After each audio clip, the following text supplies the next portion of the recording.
Bismillahirrahmanirrahim. Assalamualaikum warahmatullahi wabarakatuh.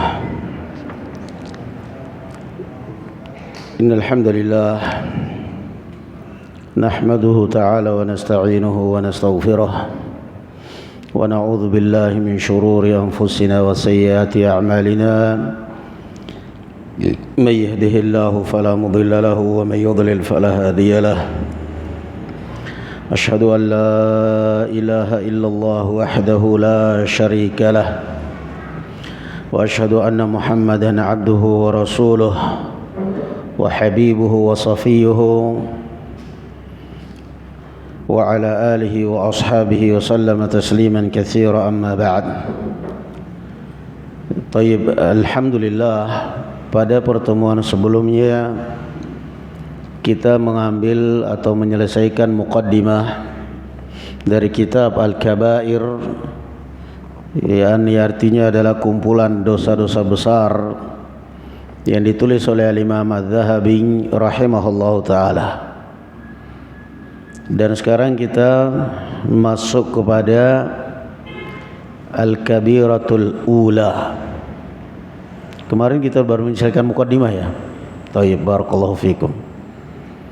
Qala rahimahullah, al-kabiratul ula, dosa besar yang pertama adalah hiya syirku billahi ta'ala, adalah menyekutukan Allah subhanahu wa ta'ala. Ini bukan hanya dosa besar, tetapi lebih dari itu, yakni menghalangi orang dari surga. Yang kedua, membatalkan dan menggugurkan apa? Amal. La in asyrakta la yahbatanna amaluk. Jika engkau berbuat syirik, maka niscaya amalmu akan gugur. Jadi syirik, barakallahu fikum, bukan hanya sekedar kategori dia ini adalah dosa besar, tetapi menghalangi orang untuk selama-lamanya masuk apa? Surga. Enggak akan mungkin. Yang kedua, menggugurkan semua amalan. Sehingga Nabiullah Ibrahim alaihi salatu wassalam berdoa di dalam Al-Quran, wajnubni wa baniya an na'budal asnam. Ya Allah, jauhkanlah aku dan anak keturunanku dari peribadatan kepada berhala.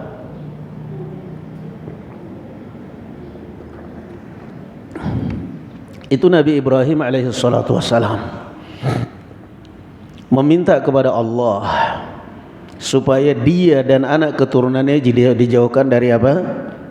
Dari kesyirikan. Jadi jangan kita yang taklim, yang ngaji itu merasa aman dari syirik sehingga tidak pernah berdoa. Ini adalah Ibrahim imamul hunafa, imamnya para hunafa, Khalilullah, kekasih Allah, imamnya muwahhidin.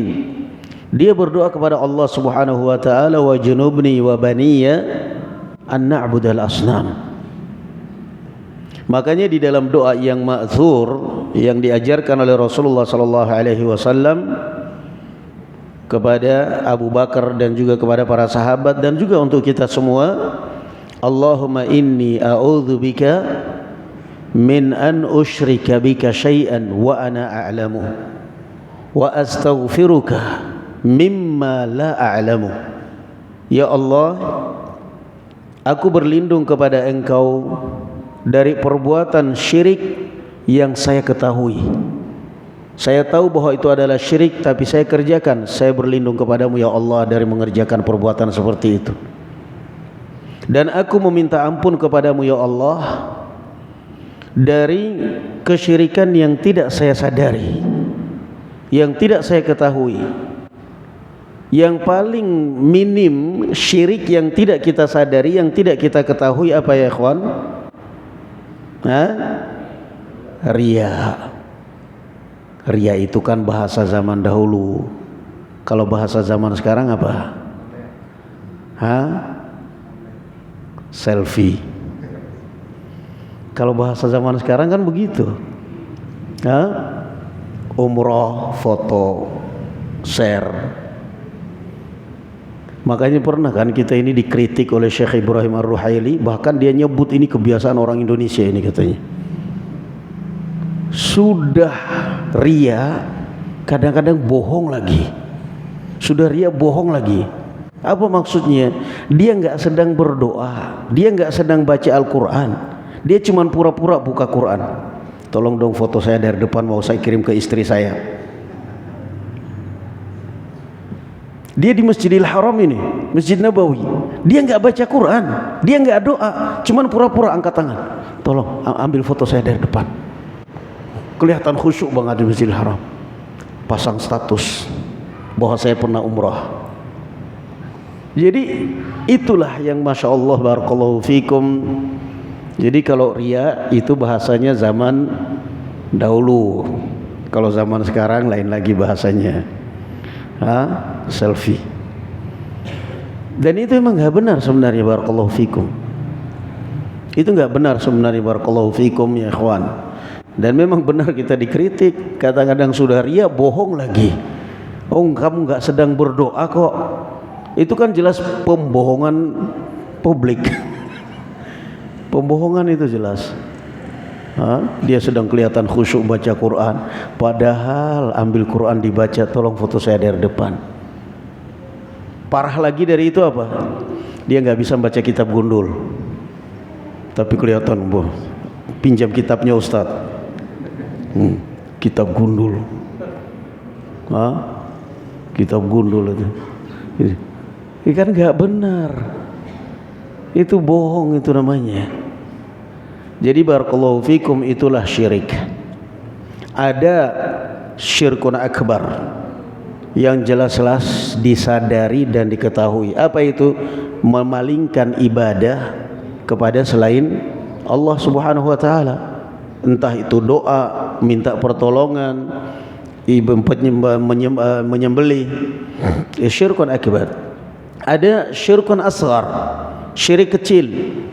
Seperti misalnya bersumpah pada selain Allah Subhanahu wa taala, yang dicontohkan oleh para ulama seperti riya. Seperti riya pamer dalam beramal, atau sum'ah, ingin didengar, ingin dipuji. Dia memberikan seseorang masakan, memberikan seseorang apalah supaya dipuji, supaya disanjung. Tapi ada lagi di balik syirkun akbar, syirkun asghar, ada yang dikatakan oleh Rasulullah sallallahu alaihi wa ala alihi wasallam syirkun khafi. Syirkun khafi ini artinya syirik yang tidak diketahui oleh siapapun kecuali Allah Subhanahu wa taala sama orang pelakunya. Nah, kalau orang riya atau sum'ah itu kadang-kadang kita bisa tahu enggak? Bisa tahu, kita kadang-kadang bisa tahu nggak kalau ini orang ria? Kadang bisa kita tahu kan? Alah, ini orang mah ria. Kenapa? Dia ngasih, habis itu dia mamer-mamerin sama orang. Nih saya kasih dia, itu kan ria, kita tahu. Tapi ada syirkun khafi. Kata Rasulullah sallallahu alaihi wa alihi wasallam, akhwafu ma akhafu alaikum minal masihid dajjal.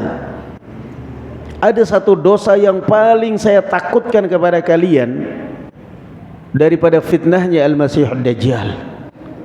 Qila wa ma dzaka ya Rasulullah? Sahabat tanya, apa itu ya Rasulullah? Kok ada yang lebih mengerikan dari fitnahnya Masihud Dajjal? Kata Rasulullah sallallahu alaihi wasallam, yaqumu ahadukum yusalli fayuzayyinu salatahu min ajli an yarahu an-nas. Kata Rasulullah sallallahu alaihi wasallam, ada syirkun akhfa yang lebih khafi, syirkun khafi yang sangat samar, yang merusak amal kalian, dan saya lebih takutkan itu daripada fitnahnya Masihud Dajjal. Apa itu ya Rasulullah? Kata Rasulullah sallallahu alaihi wasallam, kamu sedang sholat, kamu sedang baca Quran, kamu sedang sedekah, tiba-tiba ada yang lihat, tiba-tiba merasa ada yang lihat, langsung sholatnya diperindah, diperbaiki, mau kelihatan khusyuk. Itu kan gak terasa orang. Tadinya sholatnya asal-asalan, begitu ngerti yang datang calon mertuanya, Allahu Akbar, khusyuknya Masya Allah luar biasa. Kenapa? Calon mertua yang datang. Suaranya diperindah, Alhamdulillahi Rabbil Alamin, nikmat. Padahal nggak biasanya gitu. Biasanya Alhamdulillahi Rabbil Alamin, Ar-Rahmanir Rahim, Maliki Yaumiddin, iyyaka na'budu wa iyyaka nasta'in. Itu kan nggak terasa orang. Kata Rasulullah sallallahu alaihi wasallam, ahadukum yaqumu ahadukum yusalli, ada di antara kalian salat, fayuzayyinu salatahu, lalu dia memperindah, menghiasi salatnya karena merasa ada yang lihat. Artinya apa? Ketika dia salat sendirian, kilat khusus. Begitu dia salat di masjid, Masya Allah, orang melihat, ini luar biasa sholatnya orang ini, khusyuk banget, sampai matanya merem terus sampai selesai sholat. Lah kalau matamu sampai selesai sholat merem terus, kalau ada orang lewat kan gak kelihatan. Makanya salah kalau ada orang sholat matanya nutup. Kenapa? Kata Rasulullah, kalau ada kamu sholat, ada orang yang lewat di depanmu, kamu tapis dia, kamu halangi dia. Kalau kamu sholatnya sambil merem, ada yang nabrak, kamu gak tahu. Ternyata sholat merem seperti itu, kata istrinya apa?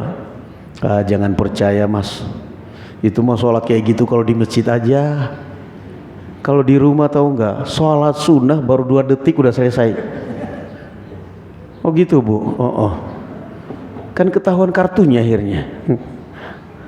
Nah, itu yang seperti itu yang dikatakan oleh Rasulullah sallallahu alaihi wasallam, ada satu dosa yang saya paling khawatirkan lebih berbahaya bagi kalian daripada fitnatul Masihud Dajjal, yaitu kalian sholat. Ini contoh aja, sholat atau haji atau umrah atau ibadah yang lainnya, ketika kamu merasa dilihat orang, ketika kamu disanjung orang, dipuji orang, mulailah diperindah, dihiasi, subhanallah. Dan itu kan merusak amalan. Maka dimasukkan oleh Imam Az-Zahabi di sini, asyirku billah adalah kabiratun min al-kabair, salah satu dosa besar. Juga suatu hal yang harus kita fahami, barakallahu fikum ya ikhwan, yang namanya syirik itu adalah berasal dari kalimat asyraka yusyrik isyrakan, yang kalau di dalam bahasa kita itu adalah menyekutukan, musyarakah. Sebab ada sebagian orang salah faham tentang konsep syirik.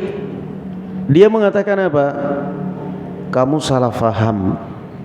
Syirik itu kalau kamu berdoa kepada pohon, pohon itu yang kamu minta.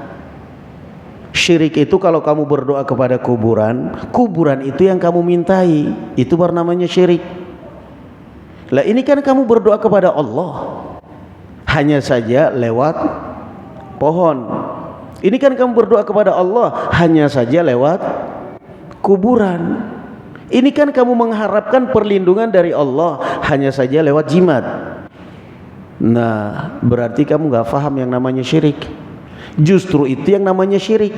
Artinya ada dua yang kamu serikatkan, Allah subhanahu wa ta'ala dengan pohon keramat, Allah subhanahu wa ta'ala dengan kuburan, Allah subhanahu wa ta'ala dengan jimat. Itulah namanya syirik. Kamu serikatkan. Kalau pohonnya yang kamu sembah, kuburannya yang kamu mintai, itu bukan syirik, itu namanya kafir. Karena tidak ada yang disekutukan. Wahai kuburan, orang yang ada di dalam kuburan, tolong berikan aku rezeki, tolong beri. Itu bukan syirik lagi. Karena kamu sudah nggak berdoa kepada, berdoanya kemana? Kepada Allah atau kepada kuburan? Kepada kuburan, bukan lagi kepada Allah. Itu bukan syirik lagi, kafir. Udah seperti itu. Justru yang namanya syirik itu kamu berdoa kepada Allah tapi lewat perantara yang tidak pernah Allah Subhanahu wa taala jadikan kalau itu sebagai perantara doa. Masa harusnya seperti itu? Dengan dalil apa? Kamu banyak dosa. Kalau kamu berdoa kepada Allah, Allah tidak akan mengabulkan doa kamu. Maka kamu harus lewat perantara. Perantaranya siapa? Kuburan. Datanglah dia ke kuburan berdoa. Tolong aku minta jodoh. Kata juru kunci kuburan, Mas, enak aja kamu datang minta jodoh. Saya sudah 3 tahun kerja sini belum dapat jodoh. Kamu datang-datang langsung minta jodoh, kata dia. Datang lagi satu, doa di kuburan supaya kaya. Kata juru kunci, Mas, kalau saya kaya nggak bakal kerja di sini. Enak aja kamu datang minta kaya. Saya udah 5 tahun kerja di sini nggak kaya-kaya kok. Jadi itu justru itu yang dinamakan syirik. Menserikatkan, mukhlishina lahuddin, mengikhlaskan agama hanya semata-mata untuk Allah Subhanahu wa taala. Sekarang coba lihat, saya tanya kepada antum. Kaum musyrikin yang mereka marah, menyebabkan mereka marah itu ketika Rasulullah SAW mengajak mereka untuk beribadah kepada Allah, atau ketika Rasulullah SAW mengajak mereka untuk meninggalkan sesembahan-sembahan mereka. Coba antum jawab. Gimana kira-kira? Coba, kaum musyrikin Makkah, mereka tidak terima dengan Rasulullah SAW ketika Rasulullah mengajak mereka beribadah kepada Allah, atau ketika Rasulullah mengajak mereka untuk meninggalkan sembahan-sembahan mereka ini, patung-patung mereka. Yang pertama apa yang kedua? Yang kedua, mereka terima. Enggak masalah kami menyembah Allah, wahai Muhammad. Kenapa? Mereka selama itu kenal Allah. Sumpahnya aja mereka demi Allah kok, kaum musyrikin itu. Wala in sa'altahum man khalaqas samawati wal arda la yaquluna Allah. Kalau kamu tanya siapa yang menciptakan langit dan bumi, mereka mengatakan Allah.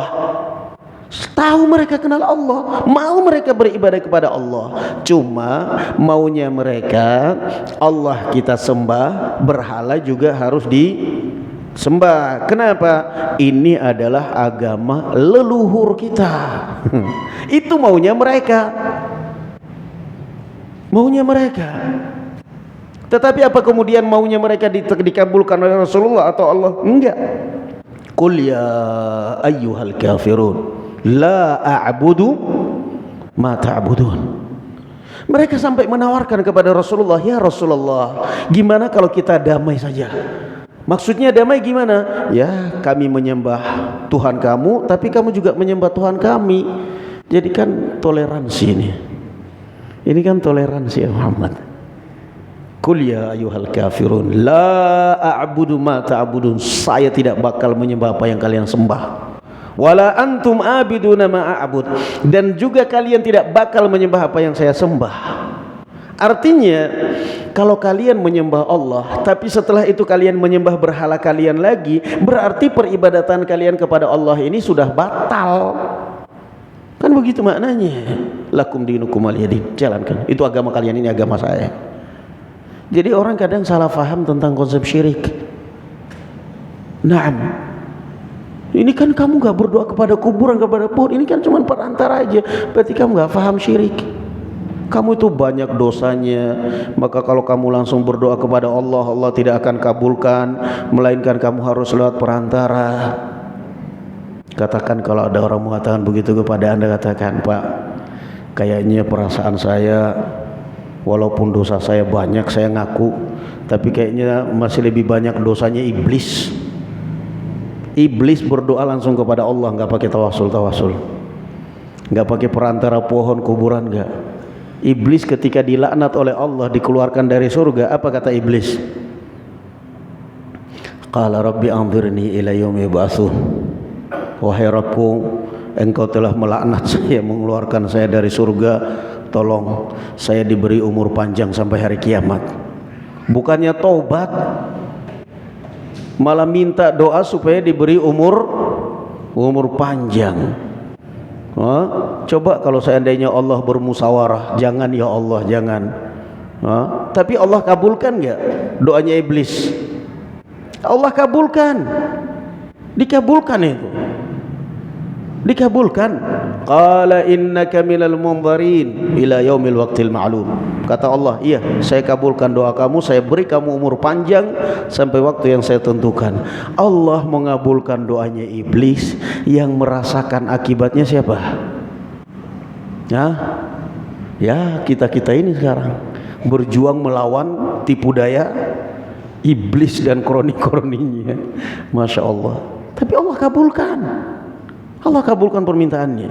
Kata Imam An-Nawawi rahimahullahu taala dalam syarah Arba'in Nawawi, wa qad istajaballahu du'a akhbathi khalqih. Allah Subhanahu wa taala pernah mengabulkan doanya makhluk yang paling busuk. Makhluk yang paling busuk dikabulkan doanya oleh Allah.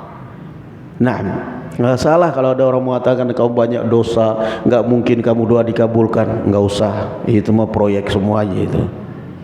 Terpaksa kalau mau doa manggil orang. Tuh manggil orang, Pak, tolong doakan saya. Kalau manggil orang otomatis ada berkatnya, ada itunya lah, macam-macam lah. Naam, doa aja sendiri. Qala rahimahullah, wa huwa an taj'ala lillahi niddan wa huwa khalaqak. Kata Imam Adz-Dzahabi rahimahullah, syirik itu adalah engkau menjadikan tandingan bagi Allah, padahal Allah yang menciptakanmu. Pernah enggak Allah butuh tandingan pada saat menciptakan kita? Enggak ada. Pada saat Allah menciptakan kita, Allah Subhanahu wa taala hanya mengirim malaikat-malaikat untuk meniupkan roh dalam rahim, untuk merubah dari yang segumpal mani berubah menjadi segumpal darah, berubah menjadi segumpal daging, kemudian dipakaikan daging itu ke tulang, sampai kemudian ditiupkan roh, sampai lahir di dunia. Kemudian Allah mengirimkan kepada manusia kiraman katibin, para pendamping, para qarin. Naam. Lalu kenapa setelah besar kok malah nyembahnya jin?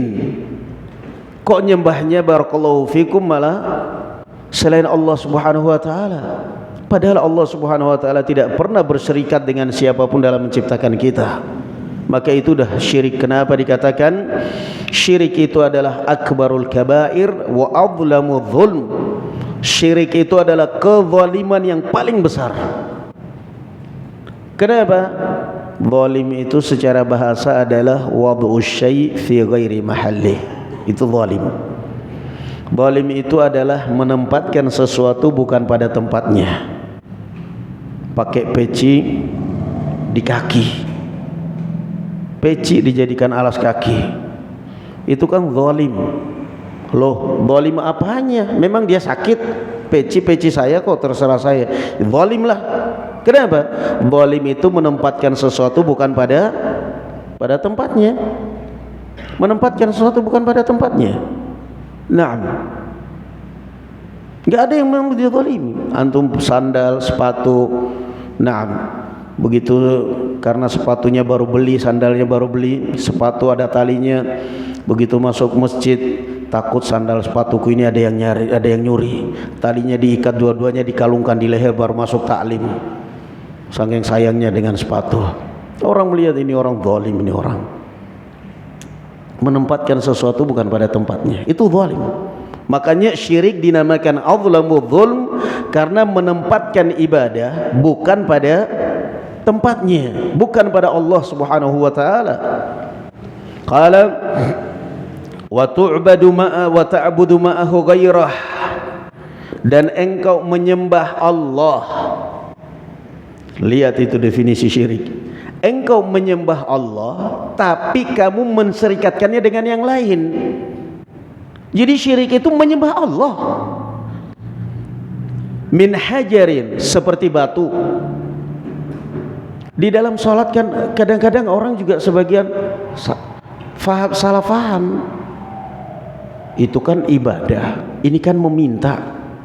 Saya kan ke pohon, keramat, ke kuburan, itu enggak sedang beribadah, saya sedang meminta. Ini orang berarti enggak faham apa itu ibadah. Nggak paham berarti apa itu definisi ibadah. Di dalam setiap kita sholat, mesti yang kita baca apa? Iyyaka na'bud wa iyyaka nasta'in. Secara bahasa Arab ya, iyyaka, antum kan belajar bahasa Arab di sini. Iyyaka itu dhamir apa? Munfasil atau muttasil? Hah? Yang belajar bahasa Arab siapa? Iyyaka itu dhamir munfasil atau muttasil? Jawab aja, antum kayak ada jawaban. Nggak apa-apa, salah nggak apa-apa kok. Salah nggak apa-apa, yang penting jawab. Dhamir munfasil. Naam. Thayyib. Selama dhamir munfasil itu pada asalnya dalam hukum bahasa Arab, kita tidak boleh menggunakan dhamir munfasil selama masih bisa pakai dhamir muttasil. Di sini sebenarnya bisa. Na'buduka wa nasta'inuk. Na'buduka, kaf ini dhamir muttasil bersambung. Kalau ini iyyaka munfasil terpisah, tersendiri. Di dalam kaidah bahasa Arab itu tidak boleh kita menggunakan dhamir munfasil yang terpisah selama bisa menggunakan dhamir muttasil yang bersambung. Di sini sebenarnya bisa. Na'buduka wa nasta'inuk. Na'buduka wa nasta'inuk. Tetapi kenapa yang semestinya bisa pakai dhamir muttasil kok pakai dhamir munfasil yang tersendiri dan dikedepankan lagi sebagai objek kok dikedepankan? Maka ini kata para ulama hendak menunjukkan at-takhsis iyyaka na'bud yang artinya hanya kepadamu. Tapi kalau na'buduka, kami beribadah kepadamu ya Allah, ya enggak salah, sama juga kami beribadah kepadamu, tapi kami juga beribadah kepada yang lain. Contohnya apa? Kadang-kadang orang jual madu, tulisannya madu murni. Orang kadang-kadang mengira, wah ini berarti madu murni, nggak ada campurannya dong. Madu murni maksudnya madu murni, tapi ada campurannya. Memang ada madu murninya. Ada orang terkecoh di situ kan. Presiden pidato, alhamdulillah kita bersyukur sekarang di Indonesia angka kemiskinan mulai menurun. Orang protes, wah apaan pembohong itu semua, menurun dari mananya? Maksudnya menurun ke anak cucunya. Dia nggak bohong. Maksudnya angka kemiskinan menurun. Bapaknya miskin, anaknya miskin, cucunya miskin, buyutnya miskin. Nggak bohong itu presiden kalau pidato. Jangan salah paham. Pintar-pintaran aja ngolah bahasa itu udah. Dia nggak bohong. Alhamdulillah kita bersyukur sekarang angka kemiskinan menurun. Jangan bilang bohong. Dia nggak bohong, jujur. Cuman kita aja nggak paham bahasa dia. Jadi sebenarnya di sini coba lihat, iyyaka na'bud. Artinya apa? At-takhsis, hanya kepadamu ya Allah kami beribadah. Wa iyyaka nasta'in, dan hanya kepadamu pula saya meminta. Kan begitu. Lalu kenapa membedakan? Ini berdoa bukan saya sedang beribadah, saya sedang meminta bukan beribadah. Terus tadi yang kamu baca dalam sholat itu apa mas? Hanya kepadamu ya Allah saya beribadah dan hanya kepadamu saya meminta. Jadi sebagian orang memahami ibadahnya itu adalah sholatnya. Makanya di dalam sholat apa? Nawaitu sholat al-asr arba rakaatin adaan ma'muman lillahi ta'ala. Sholatnya lillah sampai nempel lidahnya, lillah, lillahi ta'ala. Anggapannya sholatnya itu adalah ibadahnya. Doanya, memintanya dianggap bukan ibadah. Lalu terus yang kamu baca dalam sholat apa? Iyyaka na'budu wa iyyaka nasta'in. Hanya kepadamu ya Allah saya beribadah dan hanya kepadamu saya meminta. Meminta juga termasuk ibadah, maka wajib ditujukan hanya kepada Allah Subhanahu wa taala. Naam. Meminta dalam hal-hal yang tidak dimampui kecuali Allah Subhanahu wa taala. Min hajarin au basharin atau manusia, au syamsin atau matahari, au qamarin atau bulan, au nabiyyin atau nabi, au syaikhin, au jinniyin, au najmin, atau jin atau bintang, au malakin au ghairi dzalik, atau menyekutukan Allah dengan malaikat atau yang selainnya. Jadi kita berdoa benar-benar beribadah murni kepada Allah Subhanahu wa taala dan haram menyekutukannya dengan apapun. Qala Allah taala, Allah Subhanahu wa taala berfirman, innallaha la yaghfiru an yushraka bih wa yaghfiru ma duna dzalika liman yasha.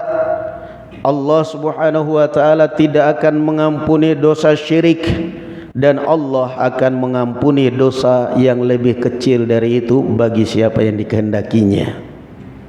Surat An-Nisa ayat 116. Jangan salah faham tentang ayat ini.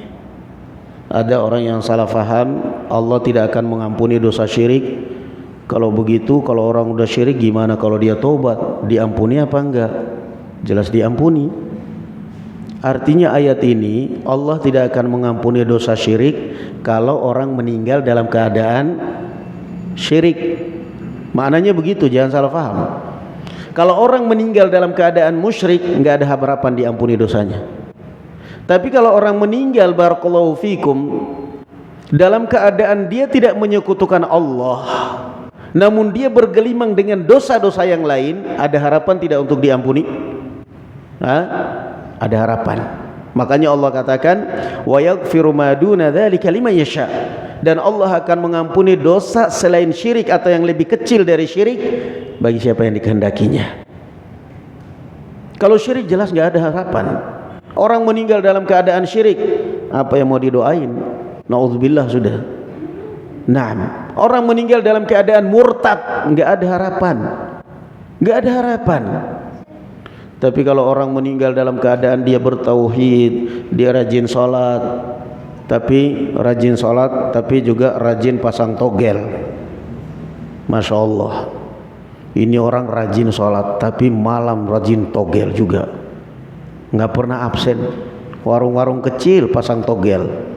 Di sini 10.000, di sana 20.000, di sana 50.000. Togelnya lancar. Itu kan apa namanya? Tapi rajin sholat. Kan sampai kata orang, pokoknya kalau udah lihat Pak ini duduk di soft depan, pecinya miring, itu ayamnya lagi kalah itu betulnya. Kerjanya sabung ayam, tapi rajin sholat. Kita kadang mikir, Masya Allah kok ada orang seperti ini ya. Jadi kalau dia meninggal dalam keadaan seperti itu, dia nggak syirik, dia ada harapan Allah mengampuni dosanya. Tapi kalau sudah syirik, nggak ada harapan.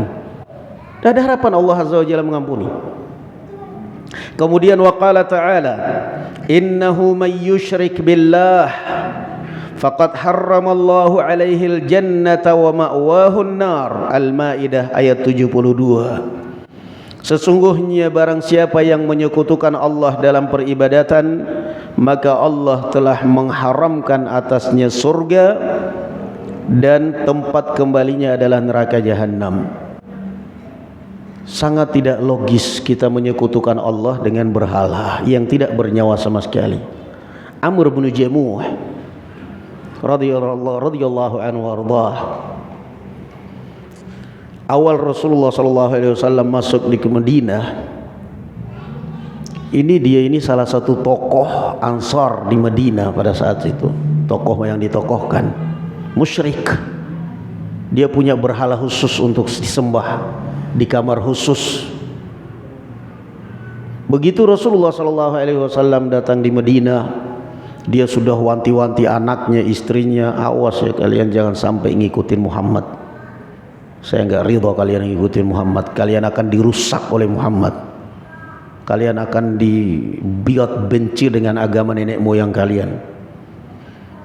Padahal sebenarnya istrinya dan beberapa anaknya sudah masuk Islam, tapi mereka merahasiakan keislamannya. Dia, anak-anaknya yang sudah masuk Islam, kemudian bersama Mu'adz bin Jabal, ya namanya anak-anak muda lah istilahnya, anak-anak muda masih sering iseng gitu.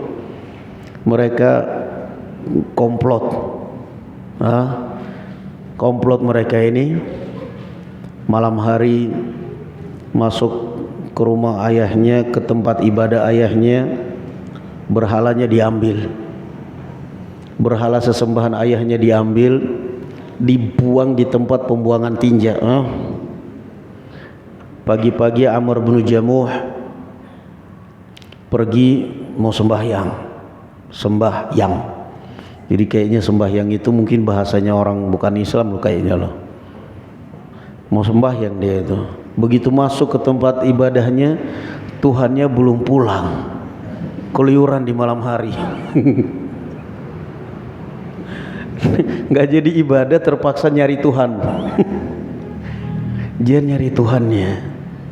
Ya itulah contohnya kalau antum menyembah, meminta kepada pohon, meminta kepada kuburan, ya jelas nggak masuk akal. Orang yang dikubur aja sendiri dia sedang mempertanggungjawabkan amalannya kok.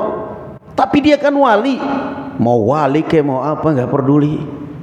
Memang kalau wali jaminan baik. Ada wali kota korupsi, wali kota dia ternyata, wali santri, wali nikah dia. Dia jengkel, dia mau pergi ibadah, Tuhannya nggak ada, nggak jadi sembahyang, keluar cari Tuhannya, ketemu nyungsep di sepiteng pembuangan tinja, diambil pakai kayu, dimandiin Tuhannya, dimandiin, dibersihkan, pokoknya dipakaianin parfum, diwangiin, taruh lagi, baru disembah. Disembah habis dibersihkan, habis dimandikan, disembah lagi. Malam kedua biasalah anak-anak muda gitu iseng gitu, masuk lagi ketemu ayahnya, ambil lagi berhalanya, dibuang di tempat tinja yang berbeda lagi, dibuang lagi. Pagi-pagi datang mau ibadah, sudah 2 kali nih Tuhan keluyuran malam-malam, mau disembah nggak ada. Subhanallah. Jadi ya itulah nasibnya. In tad'uuhum la yasma'u du'aakum, kata Allah Azza wa Jalla. Kalau kalian sembah, mintain, gak bakal mendengarkan permintaan kalian. Walau sami'u mastajabu lakum, kalaupun mereka mendengar, gak bakal bisa mereka mampu mengijabahinya. Nabi Ibrahim apa? Qala afara'aytum ma kuntum ta'budun antum wa aba'ukumul aqdamun hal yanfa'unakum aw hal yasma'unakum itad'un aw yanfa'unakum aw yadurrun. Nabi Ibrahim menantang kaumnya, mengingatkan, wahai Namrud, saya ingin tanya, apa yang kalian sembah? Mereka pada saat kalian meminta itu dengar gak suara kalian? Atau dia bisa gak memberikan manfaat dan madarat? Apa jawaban mereka? Inna wajadna aba'ana kadzalika yaf'alun. Wahai Ibrahim, kamu gak usah banyak bicara, ini sudah agama leluhur kami. Jadi selalu agamanya dalilnya apa? Nenek moyang. Jadi kalau sampai sekarang kita sudah berbicara itu syirik, selalu nenek moyang, bedanya apa dengan kaumnya Nabi Ibrahim kalau begitu? Dalil mereka selalu apa? Nenek moyang. Inna wajadna aba'ana kadzalika yaf'alun. Inna wajadna aba'ana ala ummatin wa inna ala atharihim muqtadun. Semua selalu dalilnya nenek moyang. Naam. Amr bin Jamuh begitu malam kedua mau pergi ibadah pagi-pagi, Tuhannya nggak ada, belum pulang, nggak jadi sembahyang, cari lagi, keluar lagi cari Tuhannya. Pulang ketemu, dimandikan lagi, diwangiin, disembah. Begitu malam ketiga, diikat di leher patungnya itu pedang. Kalau memang kamu adalah sesembahan yang benar, maka semestinya kamu bisa membela dirimu sendiri. Kalau kamu tidak bisa membela dirimu sendiri, berarti apalagi membela saya. Apa gunanya saya sembah kamu? Ini orang berakal berbicara dengan benda mati. Orang berakal berbicara dengan benda mati. Tuhanku, kamu selama ini adalah Tuhanku. Sudah 2 malam kamu selalu nyumsep di sepiteng. Maka kali ini saya kalungin pedang, diikat di lehernya pedangnya. Kalau memang kamu adalah Tuhan sesembahan yang bisa melindungi saya, yang bisa menolong saya, maka lindungi dirimu sendiri dulu. Kalau kamu tidak bisa melindungi dirimu sendiri, apalagi melindungi saya. Sudah dikalungin pedang di lehernya, tidur dah. Malam itu juga enak. Malam ketiga anaknya Mu'adz bin Jabal, berapa anak-anak muda di Madinah yang sudah masuk Islam, diam-diam masuk ke rumah. Diambil lagi berhalanya. Kali ini karena ada pedangnya, maka diikat dengan bangkai anjing. Diikat dengan bangkai anjing itu. Anak diikat dengan bangkai anjing, dilemparkan ke sepiteng, kepalanya nyungsep ke bawah udah berhalanya. Begitu pagi-pagi mau pergi sembahyang lagi, karena udah ada pedangnya, dia kan udah pede karena Tuhannya sudah ada pedangnya. Begitu pagi-pagi mau pergi sembahyang, nggak ada. La ilaha, dia udah mulai mikir la ilaha illallah, dia udah mulai mikir, ini Tuhan apaan ini yang saya sembah ini? Membela diri sendiri aja nggak bisa. Apa nggak bodoh saya ini, kok saya minta kepada benda mati seperti ini? Dicari lagi Tuhannya, dicari, ketemu di lehernya pedangnya masih ada, tapi ditambahin dengan apa? Bangkai anjing, diikat dengan bangkai anjing. Mulai mikir dia, ini Tuhan yang saya sembah, melindungi diri sendiri aja nggak bisa, boro-boro melindungi saya. Mulai jalan pikirannya, mulai habis itu taubat dia, kemudian datang kepada Rasulullah sallallahu alaihi wasallam, kemudian kembali ke rumah setelah masuk Islam. Dia mengikrarkan keislamannya, anak-anaknya dan juga istrinya mengatakan, kami sebenarnya udah lama masuk Islam. Cuman kami takut, dan yang selama ini membuang berhala bapak itu ya kami, kata anak-anaknya. Menyadarkan siapa? Menyadarkan ayahnya. Karena apa? Ya itulah kehakikatnya, memang kenyataannya memang begitu. Apa yang disembah oleh kaum musyrikin? Apa mereka bisa mendatangkan madarat? Subhanallah.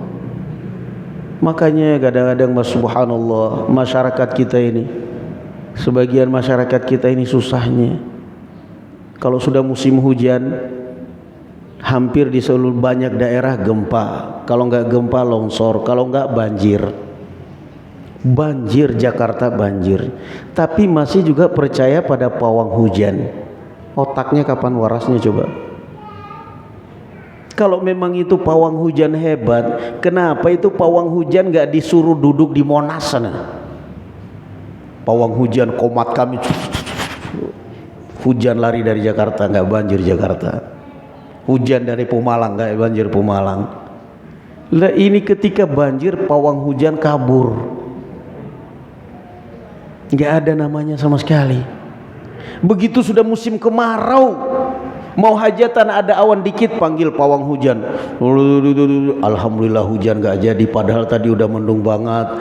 Perwali nikahan saya jalan, alhamdulillah. Ya Allah, sudah seberapa pentingnya pernikahan kamu dengan saudara-saudara kita di Cianjur yang rumahnya tenggelam karena hujan berhari-hari. Jadi itulah orang kalau syirik, itu otaknya pun nggak nalar, udah nggak mikir, udah. Subhanallah, di mana itu para pawang hujan ini? Nggak ada wujudnya, tapi masih orang percaya juga. Kemudian ayat yang berikutnya, wa qala ta'ala innasyirka la zulmun azim. Dan Allah Subhanahu wa taala berfirman, innasyirka la zulmun azim, ayat 13. Sesungguhnya syirik itu adalah kezaliman yang sangat besar. Wal ayatu fi dzalika katsirah. Dan ayat dalam masalah ancaman syirik sangat banyak. Dan tadi sudah kita jelaskan kenapa syirik dinamakan kezaliman, karena barakallahu fikum menempatkan ibadah bukan pada tempatnya, bukan pada tempatnya. Qala faman asyraka billahi ta'ala, maka siapa yang menyekutukan Allah Subhanahu wa ta'ala. Apa artinya ta'ala ya ikhwan? Allah ta'ala artinya apa? Maha tinggi. Maka kalau ada orang mengatakan Allah ada di mana-mana, suruh baca itu. Allah Ta'ala itu artinya apa? Maha tinggi. Kamu mengatakan Allah Ta'ala ada di mana-mana, itu aneh. Allah Ta'ala itu maha tinggi. Allah berada di tempat yang maha tinggi, di tempat yang sudah paling tinggi di langit yang ketujuh. Naam. Tidak masuk akal. Orang kalau mengatakan Allah ada di mana-mana, gimana cara doanya coba? Bisa nggak berdoa? Orang mengatakan Allah ada di mana-mana, doanya gimana?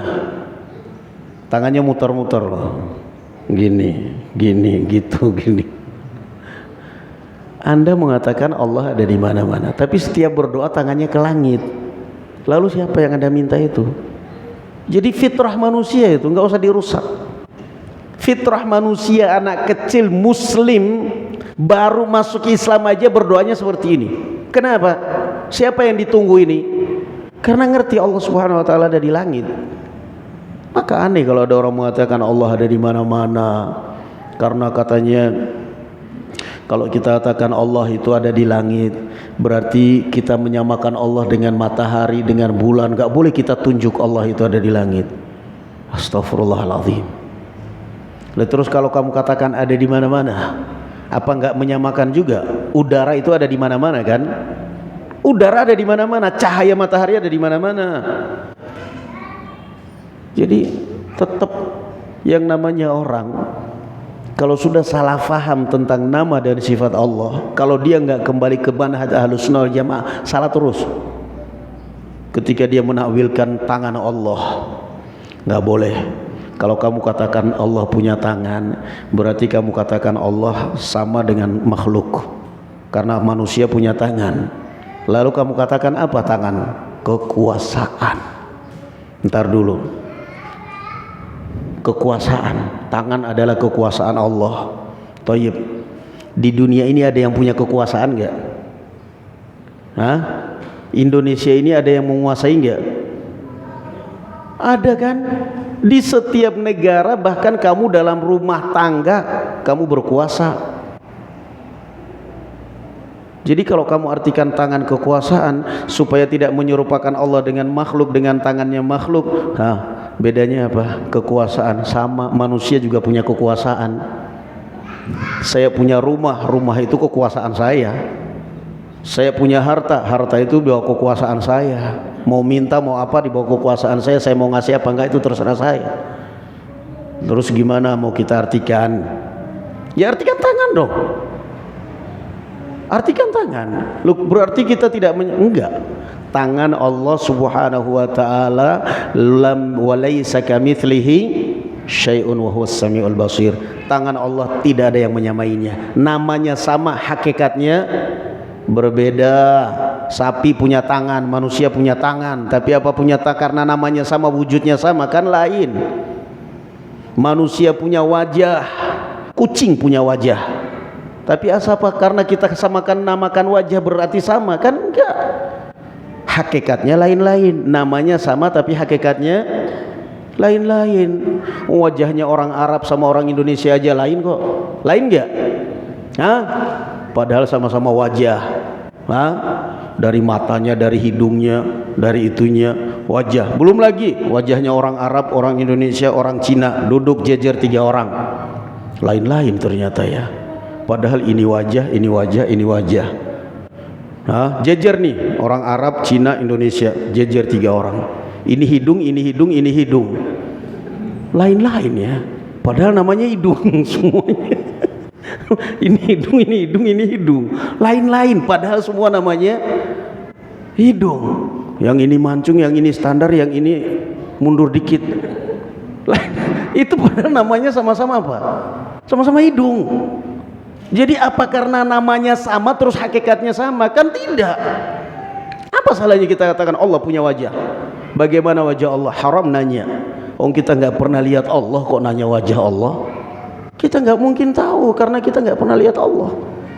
Makanya menetapkan nama Allah itu tetapkan apa adanya secara lafaz, imani secara lafaznya kontekstual, tidak boleh mentakwil, tidak boleh menanyakan bagaimana wujudnya karena kita nggak pernah lihat Allah.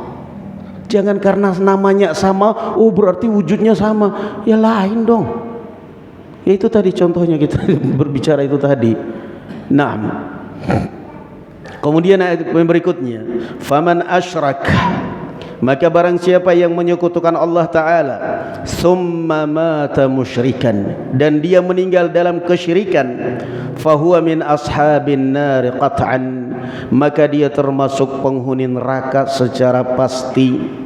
Kama anna man amana billahi wa mata mu'minan fahuwa min ashabil jannati wa in 'udzib. Sebagaimana kalau dia meninggal dalam keadaan beriman kepada Allah, maka dia termasuk ahlul jannah sekalipun mungkin bisa saja diazab. Faham gak itu?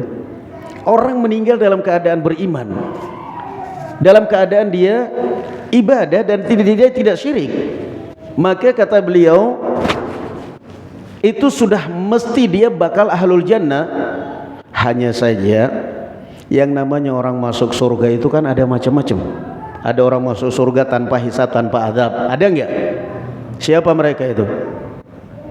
Yang pertama, mereka tidak apa? Humul ladzina la yastarqun wa la yatatayyarun wa la yaktawun ala rabbihim yatawakkalun. Mereka adalah orang yang tidak pernah minta diruqyah. Bukan tidak pernah meruqyah. Ada riwayat Muslim meruqyah, itu keliru kata Syekhul Islam. Yang benar tidak pernah minta diruqyah. Yang kedua, wala yatatayyarun, tidak pernah mengundi nasib merasa sial dengan burung atau sesuatulah. Kadang-kadang merasa sial dengan angka. Pagi-pagi buka rumah mau pergi buka toko, begitu buka rumah pertama kali di depan rumah lewat orang picak. Aduh, alamat apa lagi ini? Barusan buka pintu, pertama kali yang saya lihat orang picak, nggak jadilah. Barangkali rezeki saya hari ini picak katanya. Itu kan semua tatayur, nggak ada. Innama ta'irukum indallah. Nasib baik burukmu itu di sisi Allah Subhanahu wa taala. Mau safar, mau pergi, bapak namanya tengah malam tiba-tiba ada suara burung hantu. Wah, alamat apa ini? Ada yang meninggal kayaknya ini. Itu kan semua lemahnya iman. Nah, yang aneh itu kalau burungnya burung hantu, tapi begitu bersuara, suaranya seperti ayam berkokok, itu aneh. Kalau suara burungnya burung hantu, suaranya hantu, ya nggak ada yang aneh, memang burung hantu, nggak ada yang aneh. Yang ketiga apa? Wala yaktawun, mereka tidak menggunakan pengobatan sistem kai, besi panas. Itu ada orang masuk surga tanpa hisab, tanpa azab. Ada orang masuk surga secepat kilat melintasi siratal mustaqim. Ada orang yang masuk surga yang paling terakhir masuk surga setelah terpanggang dalam api neraka jahanam dan setelah menjadi api, menjadi debu dalam neraka jahanam. Kenapa? Terlalu banyak dosanya. Terlalu banyak dosanya. Nah, tapi kadang-kadang orang nggak sadar. Termasuk dosa apa yang kadang kita zaman sekarang itu tidak kita sadari apa? Pinjaman online, pinjol, pinjaman bikin benjol. Itu kan riba ya ikhwan. Jadi kadang-kadang kita itu terbuai dengan iklan, nggak sadar bahwa itu riba. Kita sadarnya apa? Bunga 2%. Ya, kecil banget ini. Bunga 2%. Berarti kalau saya pinjam 10 juta, bunga 2%, kecil banget. Ngambil Baru ngambil, janjinya 10 juta, ditransfer baru 4 juta. Baru sepekan tagihannya udah 15 juta. Serasain, itu azab. Kenapa? Kamu meremehkan dosa. Sadar nggak 2% itu riba bukan? Riba kamu anggap kecil. Kecil banget ini, cuma 2% ini. Udah ini aja kita ambil. Udah kompromi di rumah sama istrinya. Mah, ini aja kita ambil, mah. Oh iya itu bagus itu. Daripada kita ambil bank ini semuanya. Habis itu diadab, diteror, ditagi sampai di rumah, telepon istrinya, telepon tetangganya, telepon saudaranya. Oh, pokoknya di itu semuanya. Makanya taubat kepada Allah Subhanahu wa taala. Itu kan riba. Mau kecil mau besar, mau bunganya 1%, mau bunganya 0,5%, mau bukannya 0,5%, tetap aja ya riba. Haram bukan? Haram. Tapi karena terbuai iklan, kecil banget ya, 2%. Akhirnya begitu pinjam, itu sudah datang azab Allah Subhanahu wa taala. Maka itu diantaranya orang yang masuk surga, diantaranya yang paling terakhir, yang setelah terpanggang dalam neraka. Wa qala an-nabiy sallallahu alaihi wasallam, ala unabbiukum bi akbaril kabair al-isyraku billah. Maukah aku beritahukan kepada kalian dosa besar yang paling besar, menyekutukan Allah Subhanahu wa taala. Wal iyad billah. Wa qala ijtanibus sab'al mubiqat, jauhilah 7 yang membinasakan. Fadzakara minha syirk. Ini sudah kita lewati dalam pertemuan semuanya sebelumnya. 7 dosa yang membinasakan. Di antaranya kata Rasulullah sallallahu alaihi wasallam adalah al-isyraku billah, menyekutukan Allah. Dosa membinasakan. Ada dosa tidak membinasakan, tapi ada dosa yang membinasakan. Al-isyraku billah, menyekutukan Allah. Was-sihir, sihir. Tentunya sihir yang haram di sini adalah sihir yang menggunakan bantuan apa? Bantuan jin. Kalau sihir hanya karena kelincahan tangan, magic hanya karena mungkin alat, ya, ada alat kelincahan tangan atau menggunakan feeling, itu lain. Rasulullah mengatakan inna milal bayani sihran. Di antara ucapan orang itu ada yang kadang-kadang seperti unsur sihir, yakni menyihir para pendengarnya, terkesima orang mendengarkannya. Jadi sihir yang dimaksud yang haram di sini adalah sihir seperti sihir yang diajarkan oleh syaitan kepada apa? Harut dan Marut, kepada yang diajarkan di Babil. Naam. Itu ada unsur bantuan dari siapa? Dari genderuwo. Itu yang muharram. Naam. Was-sihr. Kemudian wa qatlun nafs, membunuh jiwa yang diharamkan oleh Allah. Wa aklu malal yatim, memakan harta anak yatim. Wa aklir riba, makan riba. Makan riba, termasuk riba apa? Ya bunga bahasanya sekarang. Bunga 2%. Coba kalau seandainya ada iklan online, pinjaman sekian riba 2%, kita langsung sadar, oh ini haram, riba. Tapi dari riba diganti bunga, orang nggak sadar. Makanya Rasulullah itu nggak pernah salah memberitakan sesuatu. Akan ada nanti di akhir zaman, kata Rasulullah, orang-orang melakukan perbuatan dosa dan memberikan nama dengan nama-nama yang tidak sesungguh sebenarnya. Jadi berbuat dosa tapi diberi nama, diganti namanya supaya halus. Riba diganti apa? Bunga. Kemudian apa lagi? Zina diganti klub malam, hiburan. Naudzubillah. Hiburan kok dengan dosa itu loh. Kemudian apa kata Rasulullah? Wa aklu riba wa tawalli yaumaz zahaf, berpaling dari medan perang, lari dari medan perang. Dan yang ketujuh kata Rasulullah, qadhful muhsanatil mu'minatil ghafilat. Yang ketujuh adalah menuduh seorang wanita yang mukminah yang agak lalai dengan tuduhan zina. Artinya mungkin dia lalai, nggak sadar si wanita ini kalau dia sedang berada di tempat itu, dia nggak tahu kalau tempat itu adalah tempat negatif.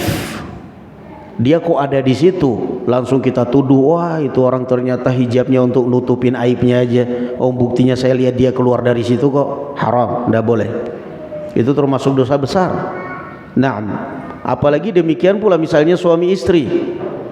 Suami istri ada hukum tersendiri. Seorang suami menuduh istrinya berzina, kalau sampai istrinya nggak terima, maka itu nanti hukumnya li'an, mula'ana, saling melaknat. Naudzubillah. Dan itu ada dalam surat An-Nur. Maka nggak boleh. Ya Rasulullah, datang seorang sahabat, ya Rasulullah, apa yang kita lakukan kalau seorang mendapati istrinya dengan laki-laki lain? Kalau saya bunuh, jelas saya akan dikisos. Kalau saya diam, berat. Lalu apa kata Rasulullah sallallahu alaihi wasallam? Ternyata ini orang tanyanya enggak terjadi, akhirnya terjadi. Akhirnya terjadi. Maka turunlah ayat mula'anah, saling melaknat suami istri, naudzubillah. Maka hati-hati kalimat-kalimat seperti itu kalau dalam rumah tangga. Kadang-kadang mungkin ribut dalam rumah tangga, mungkin sampai ada makian, celaan, hindari. Jangan sampai kamu menuduh, mengatakan kepada istrimu bahwa kamu itu adalah pelacur, penzina, haram, tidak boleh. Demikian pula sebaliknya, enggak boleh.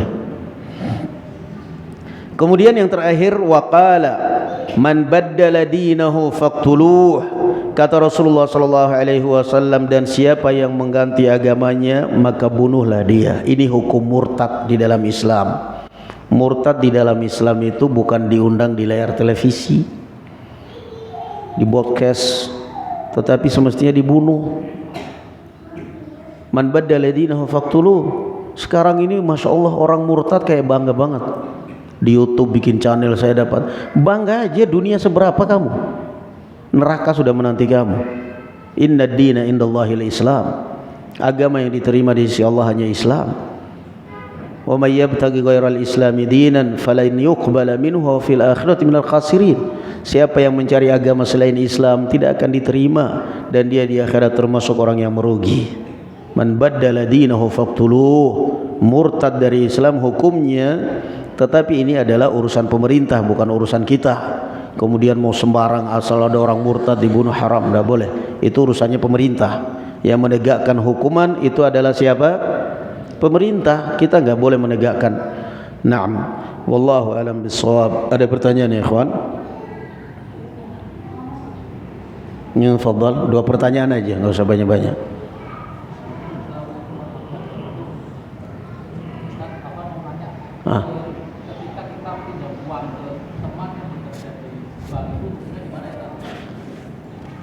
Pinjam uang kepada teman yang bekerja di bank. Terus yang ditanyakan Pak tadi, hukumnya gimana? Thayyib, barakallahu fikum. Pada asalnya yang namanya bekerja di bank, ya tentunya tidak semuanya haram. Ada orang bekerja di bank sebagai tukang parkir. Ada orang bekerja di bank sebagai cleaning service. Ada orang bekerja di bank sebagai satpam. Gak ada sangkut pautnya dengan riba. Yang dilaknat oleh Allah Subhanahu wa taala dalam masalah riba, kata Rasulullah apa? La'anallahu akila riba wa mukilahu wa katibahu wa syahidai. 4. Allah melaknat orang yang memakan riba, memberi makan riba, dan penulisnya, pencatatnya, dan saksinya. Nah, maka kalau memang ada seperti itu, sebaiknya dihindari. Sebaiknya barakallahu fikum dihindari, dijauhi. Dan juga kalau ada antum atau ada teman antum yang mungkinnya kadang-kadang sudah ngaji tapi dia masih kerja di tempat seperti itu, berusaha pelan-pelan antum hindari. Pelan-pelan antum cari bisnis. Dari gaji itu antum bikin bisnis usaha kecil-kecilan sampai kira-kira mapan, sampai kira-kira udah bisa kamu tinggalkan itu kerjaan, kamu tinggalkan. Jangan langsung spontan. Kadang-kadang orang begitu ngaji langsung ekstrim, langsung tinggalkan, habis itu kewalahan. Duit enggak ada, kerjaan enggak ada. Naam.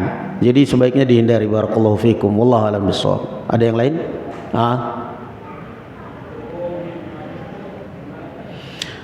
Hipnotis, yaitu sama yang tadi kita jelaskan. Karena hipnotis itu kan sama dengan yang tadi kita jelaskan. Ada hipnotis yang menggunakan mantra dengan memanggil makhluk halus. Gimana? Sebelum dia menghipnotis orang, kadang-kadang pakai menyan dulu, atau kalau enggak qomat kamit dulu. Allahumma sholli ala sayyidina Muhammad wa ala ali Muhammad. Baca mantra. Awalnya sih kedengaran. Kenapa kedengaran? Karena salawat. Habis itu qomat kamit, entah apa yang dia baca. Wahai jin para penjaga kegelapan, jin para malaikat itu datang bergabung dalam mantraku. Ini semuanya. Habis itu terhipnotis. Maka kalau memang ada bantuan makhluk halus, jin, jelas haram dan masuk dalam kategori syirik. Tapi kalau menggunakan mungkin sesuatu yang terkadang kita lihat dia mantra, padahal itu cuma mengkelabui aja, ternyata memang di tangannya mungkin ada gas, sesuatu gas yang memang sangat halus, yang ketika orang mungkin itu dilepas, ketika orang menciumnya akhirnya mungkin pingsan, terhipnotis, nggak sadarkan diri, kehilangan ini. Maka itu ya tentunya kalau itu digunakan dalam yang muharram ya haram. Tapi kalau digunakan dalam kebenaran ya benar. Misalnya apa? Yang benar, dia memang punya alat itu, punya sesuatu itu untuk jaga-jaga diri aja. Tiba-tiba dia dirampok di jalan, tiba-tiba dibegal di jalan, dia keluarkan itu, orang pun nggak sadar, pergi, dia aman. Nah kalau itu nggak ada masalah, karena itu adalah menggunakan alat. Cuman alatnya itu sangat halus, kita nggak lihat, nggak terlihat sama orang. Jadi intinya hipnotis, sihir dan lain sebagainya itu barakallahu fikum kembalinya kepada itu tadi. Ini menggunakan alat atau memang menggunakan bantuan jin, bantuan makhluk halus. Seperti orang misalnya ngobatin penyakit transfer di kelapa. Transfer di kelapa. Ini bukan penipuan. Tapi ini memang ada mantranya. Mending kamu nipu daripada pakai mantra. Kenapa? Kalau nipu dosa besar, pakai mantra syirik. Masih aja bela diri. Ternyata kelapanya udah dipotong, dimasukin air, dimasukin rambut, nanti ada kelapanya ditempel di badan penyakit semuanya. Nah, ini gimana? Kamu rasakan sekarang? Sudah ringan. Gimana sekarang lututnya, coba dilurusin? Alhamdulillah sudah enak. Padahal itu bukan apa-apa, sugesti aja. Antum meruqyah orang, sudah capek baca surat Al-Baqarah, habis itu kamu tanya apa yang dirasa, orang mau ngomong nggak ada apa-apanya, saya masih tetap sakit aja, kan kasihan sama yang ruqyah. Udah capek-capek ngeruqyah masa mau ngomong kayak gitu aja. Tapi karena kasihan, ini orang sudah capek membaca surat Al-Baqarah sudah 1 jam, begitu dia tanya apa yang dirasa, mau ngomong nggak ada perubahan, saya tetap, kan kasihan. Karena kasihan ngelihat alhamdulillah udah mending, udah sehat. Kenapa? Kasihan, capek udah baca ini orang. Kan sugesti kan begitu. Jadi sebenarnya bukan sembuh, udah ditempelin kelapa doang masa sembuh. Gimana, apa yang dirasa sekarang? Mending. Begitu sudah parah, sudah nggak tertolong, baru masuk rumah sakit. Itulah bodohnya manusia. Sakit berobat ke dukun, giliran dukunnya sakit berobatnya kemana? Ke rumah sakit. Masya Allah otaknya manusia. Jadi lain, barakallahu fikum ya ikhwan, itu lain ya. Jadi kalau memang hipnotis itu adalah tergantung dia pakai alat atau memang dengan bantuan makhluk halus, dengan bantuan jin, dengan bantuan genderuwo. Kalau dengan bantuan makhluk halus jelas syirik dan itu haram. Barakallahu fikum. Cukup ya. Baik, kita cukupkan sampai sini. Barakallahu fikum. Masih ada jadwal di kajian Pekalongan. Subhanakallahumma bihamdika asyhadu an la ilaha illa anta astaghfiruka wa atubu ilaik. Assalamualaikum warahmatullahi wabarakatuh.